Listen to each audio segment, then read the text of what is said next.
तो हमारे साथ मुंबई से जुड़ रहे हैं द बोनस के editor Anshuman Tiwari sir. Sir बहुत बहुत स्वागत है आपका। सर आज तो काफ़ी बड़ी खबरें हैं सर, कैसे देखना होगा, किस नज़रिए से उसको देखना होगा?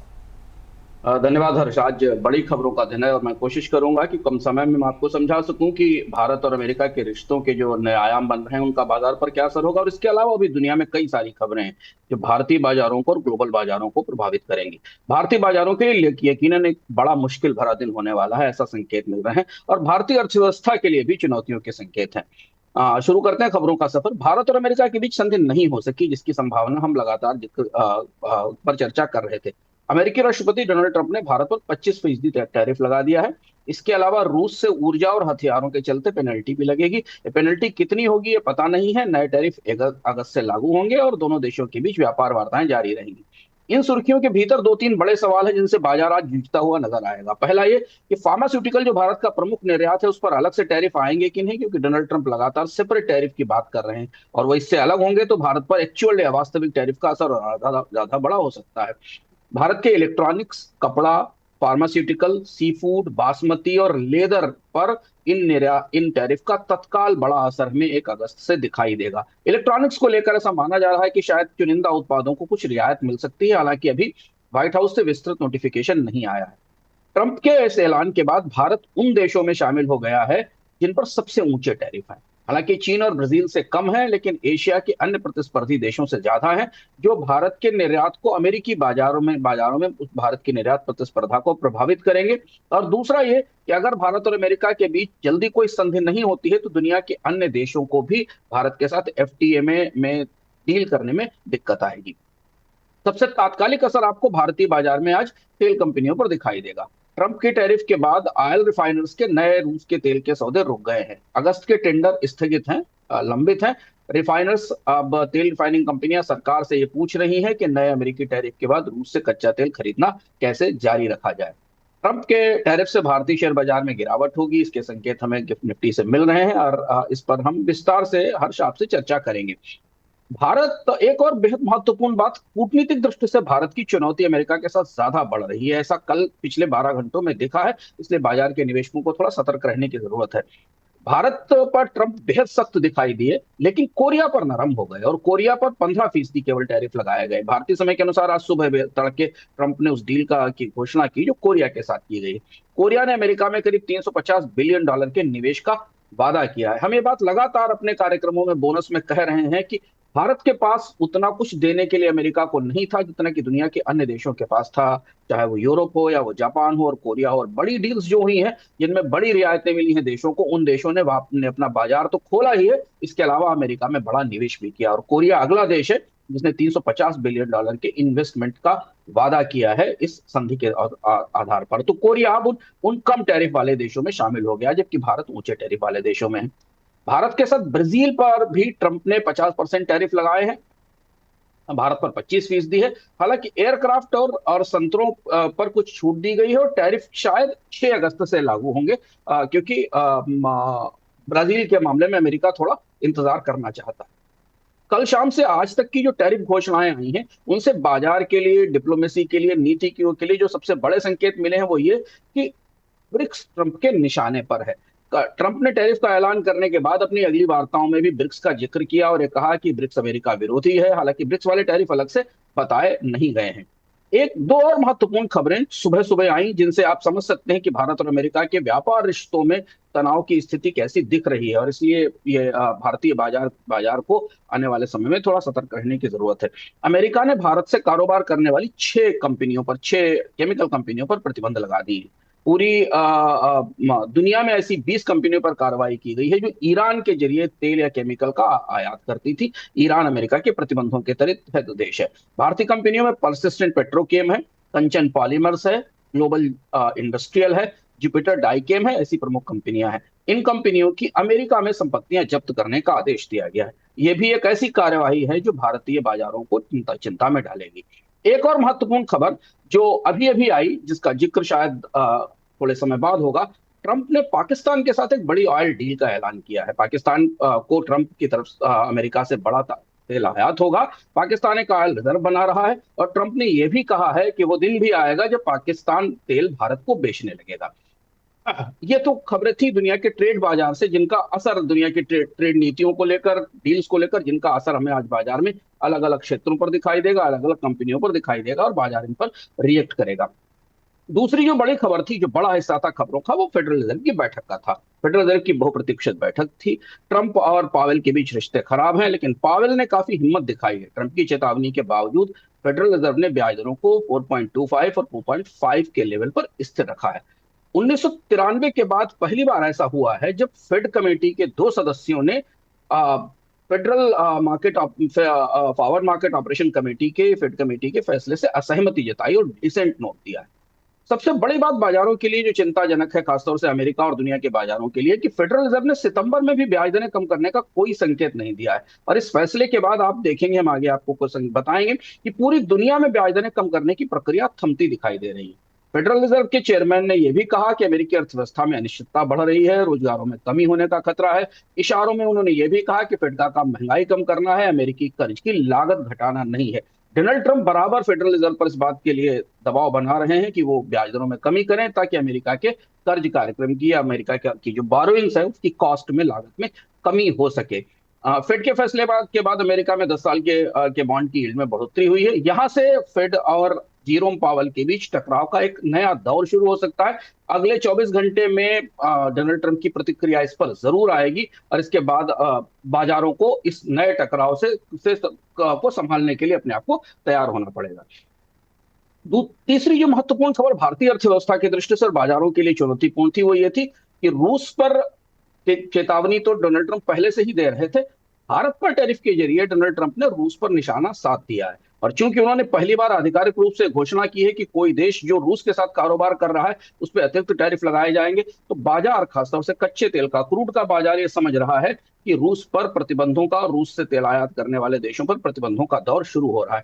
इसका नतीजा यह है कि ब्रेंट की कीमतें खोलने लगी। ब्रेंट करीब $73 के आसपास पहुंच गया। लंबे समय के बाद हमने ब्रेंट में इतनी तेजी देखी है। भारतीय बास्केट भी $73 के आसपास है।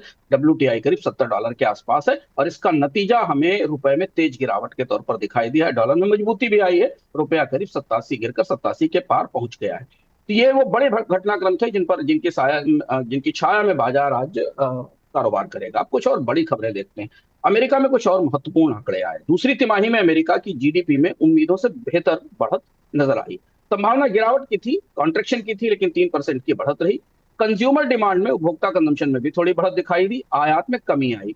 लेकिन अगर आंकड़ों के भीतर आप जाकर देखें तो अमेरिकी अर्थव्यवस्था में घरेलू मांग की बढ़त बीते 30 महीनों में सबसे कम है और इसी की तरफ फेडरल रिजर्व ने शायद इशारा किया था कि अर्थव्यवस्था में अनिश्चितता बढ़ रही है। अमेरिका में जॉब ओपनिंग्स घटकर 2.75 लाख घट गई हैं। यूरोजोन की अर्थव्यवस्था जीडीपी में मिली जुली रही है। स्पेन और फ्रांस बेहतर दिख रहे हैं, जबकि जर्मनी और इटली की अर्थव्यवस्था थोड़ी सिकुड़ी है, कॉन्ट्रेक्शन में। जर्मनी के कैबिनेट ने 2026 के लिए नया बजट पास कर दिया है। वित्तीय अनुशासन और बाहरी जोखिमों पर नजर रखी गई है। ईयू और यूएस ट्रेड डील का अब असर धीमे धीमे समझ में आ रहा है। यू की अर्थव्यवस्था इसे पचाने की कोशिश कर रही है। जर्मन निर्यातकों को बड़ा नुकसान हो सकता है, खासतौर पर ऑटो और मशीनरी सेक्टर में। जैसा हमने शुरुआत में कहा था कि फेडरल रिजर्व की तरफ से ब्याज दरों में कमी न करने और कमी न किए जाने का संकेत भी, कमी किए जाने का संकेत भी न देने के बाद मिडिल ईस्ट के देशों में यूएई और सऊदी अरब ने फेड के फैसले के बाद अपनी नीतिगत दरों को स्थिर रखा है, क्योंकि उनकी मुद्रा डॉलर से जुड़ी हुई है। ब्राजील ने भी अपनी ब्याज दरों में कोई बढ़ोतरी नहीं की, स्थिर रखा है। हांगकांग की ब्याज दर में कोई बदलाव नहीं हुआ है। जापान में पॉलिसी कमेटी की मीटिंग आज होने वाली है, जिसके नतीजे रात तक मिलेंगे। हालांकि जापान के में जून के जो आंकड़े आए हैं उसमें रिटेल सेल्स अच्छी रही हैं और औद्योगिक उत्पादन में थोड़ी बढ़ोतरी दिखाई दी है। कमोडिटी बाजार में काफी तेज हलचल है घटनाक्रम में। सबसे पहले कॉपर को लेते हैं। कॉपर में एक बड़ा मुंह हमको कल दिखाई दिया। तांबे की कीमतों में करीब 20% के आसपास की गिरावट आई, क्योंकि डोनाल्ड ट्रंप ने कॉपर मार्केट को कल चौंकाया था। जो व्हाइट हाउस से नया नोटिफिकेशन जारी हुआ कॉपर पर टैरिफ लगाने का, उसमें कॉपर ओर और रिफाइंड कॉपर को टैरिफ से छूट दे दी गई और एक कहा गया कि टैरिफ अब केवल कॉपर के डेरिवेट उत्पाद जैसे कि तार, ट्यूब, वायर, इन पर लगेगा। और इसके बाद तांबे की कीमत में तेज गिरावट आई। सोने पे हमें डॉलर की मजबूती का असर दिख रहा है। लंबे समय बाद सोना $3300 से थोड़ा नीचे $3200 पर आउंस की कीमत पर आ गया है। चांदी पर भी दबाव दिख रहा है। ब्रेंट क्रूड की बात हमने शुरुआत में की। कच्चा तेल $73 से ऊपर है, रूस की आपूर्ति घटने का खतरा है और बाजार में तेजी का सेंटिमेंट भी बनता दिख रहा है अंदर अंदर से। कुछ ग्लोबल एजेंसियों ने, बैंकर्स ने मीडियम टर्म में तेल की कीमतें ऊंची रहने के अनुमान भी दिए हैं। गेहूं और सोयाबीन में तेजी और मजबूती दिख रही है। पाम ऑयल में लंबे समय के बाद तेजी लौटती दिखी है आज बाजार। विदेशी मुद्रा बाजार के लिए काफी हलचल भरा दिन था कल, और आज भी बाजार में हलचल होने की संभावना है। डॉलर इंडेक्स 100 अंकों से थोड़ा दूर रह गया है, करीब करीब 55 बेसिस पॉइंट बढ़ा है, 99 से ऊपर है। माना जा रहा है कि आज डॉलर इंडेक्स 100 का आंकड़ा छू लेगा, जो कि काफी लंबे समय से 97-98 के आसपास था। फेड के फैसले के बाद सुरक्षित निवेश के लिए डॉलर की मांग दोबारा बढ़ी है और डॉलर की मजबूती का असर पूरी दुनिया की मुद्राओं पर पड़ा है। रुपया, मैंने शुरुआत में बताया, रुपए में तेज गिरावट थी, $87 के आसपास था। आज रिजर्व बैंक के दखल की संभावना है, बाजार में गिरावट होगी अगर, और विदेशी निवेशकों की बिकवाली बनी रहती है तो फिर आरबीआई को बाजार में डॉलर छोड़ने पड़ेंगे। मार्च के बाद रुपए में सबसे तेज गिरावट दिखी है। अन्य मुद्राओं में भी, यूरो और येन में भी तेज तेज गिरावट और दबाव दिख रहा है, क्योंकि डॉलर में मजबूती है। क्रिप्टो बाजार के घटनाक्रम लगातार बढ़ते जा रहे हैं और कई सारे और भी घटनाक्रम हैं जिन पर हम अलग से आपसे बात करते हैं क्रिप्टो काउंटर में, एक अलग से शो में। लेकिन कुछ घटनाएं जो यहाँ बताना जरूरी है। व्हाइट हाउस की बहुप्रतीक्षित क्रिप्टो पॉलिसी आ गई है। डोनाल्ड ट्रंप जब से सत्ता में आए थे और उन्होंने जब व्हाइट हाउस में अपना कार्यभार लिया था, उससे पहले अपने कैंपेन्स में उन्होंने घोषणा की थी कि व्हाइट हाउस नीतियों का एक नया ढांचा बनाएगा क्रिप्टो के लिए। जीनियस एक्ट उसी श्रृंखला में था, जिसको कि अमेरिका की संसद ने पास किया और कानून में बदल गया था। बाजार इस पॉलिसी का इंतजार कर रहा था। ये इस पॉलिसी में ट्रंप ने क्रिप्टो रेगुलेशन का पूरा खाका बताया है। स्टेबल कॉइन और डिफाई पर नियंत्रण की बात कही गई है। नियामकों को स्पष्ट रूप से कहा गया है कि वो क्रिप्टो को सुरक्षित बनाएं और इसे मुख्य धारा में, मेन स्ट्रीम फाइनेंस में लाने की तैयारी करें। जीनियस एक्ट इसका हिस्सा था। कुछ और कानून भी इसके बाद आएंगे।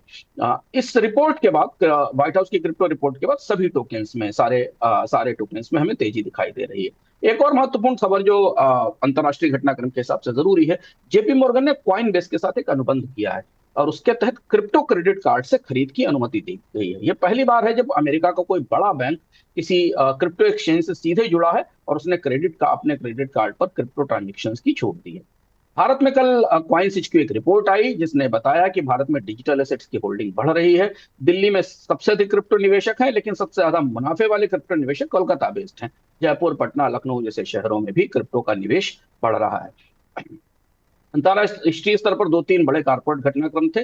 टेस्ला ने चीन पर अपनी निर्भरता घटाने की कोशिश की है। टेस्ला ने कोरिया की एलजी इलेक्ट्रिक सिस्टम्स के साथ बैटरी की आपूर्ति के लिए करीब $4.3 बिलियन की एक डील की है, ताकि अमेरिका और चीन के खराब होते रिश्तों के बीच टेस्ला की कारों के लिए बैटरी की आपूर्ति पर प्रभाव न पड़े। यूके में एचएसबीसी बैंक का मुनाफा गिरा है, करीब करीब 32% के आसपास, 32% शेयरों में गिरावट है।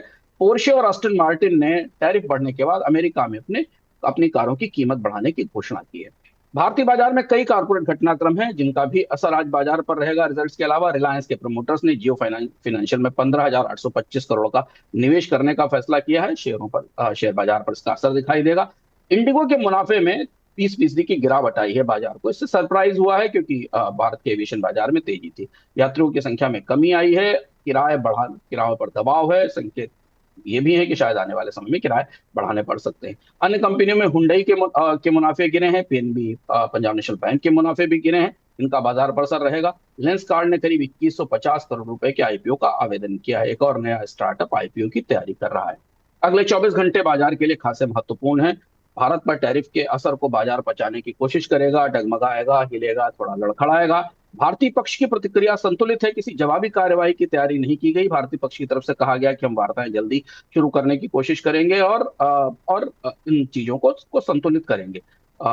लेकिन शेयर बाजार के लिए, कंपनियों के लिए टैरिफ को लेकर अनिश्चितता अब और ज्यादा बढ़ती दिखाई देगी।